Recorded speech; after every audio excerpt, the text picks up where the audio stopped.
I want to talk about a love considered a universal one by the Sicilian and American mafia. Of course, I'm talking about money. And if we take a look back in history, that money, for the most part, came from drugs. Let's talk a little bit about the poppy plant. Once a poppy's petals fall away, an egg-shaped seed pod is exposed. Inside that pod is a milky sap, which is opium in its rawest form. The brownish black gum is turned into morphine by boiling it with lime and reducing it into a brown paste, which is morphine base. And the final process, a kind of purification stage, produces the white powder known as heroin. The first suppliers of morphine-based heroin came from both the Middle and Far East, specifically Turkey and Thailand. The Sicilian Mafia initially purchased morphine from countries that produced it, like Turkey and Lebanon. They would then move the morphine to Marseille, France, where chemists would refine it. The French Mafia was divided by two groups, the Corsicans and non-Corsicans, and narcotics became a big business for them, with Marseille being the heroin stronghold.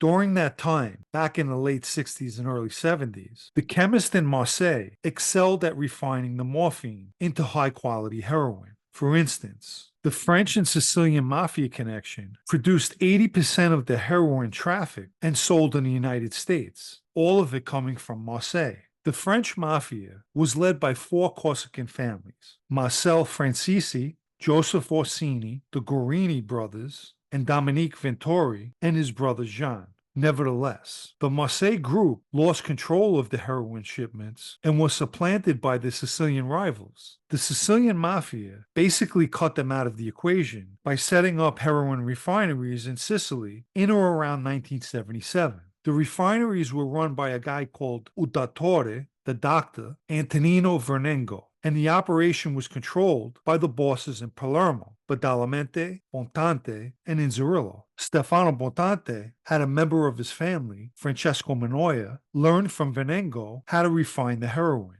The Sicilians became major heroin traffickers, sending shipments of the drugs all the way to the docks in New York City, which were controlled by their counterparts in the American Mafia. Most of the drugs ended up in the hands of the Cherry Hill Gambinos. As we know, as a result of the heroin business, the Palermo bosses became extremely wealthy, thus causing envy and resentment in the bosses from Corleone, better known as the Corleonesi. And we know how that turned out.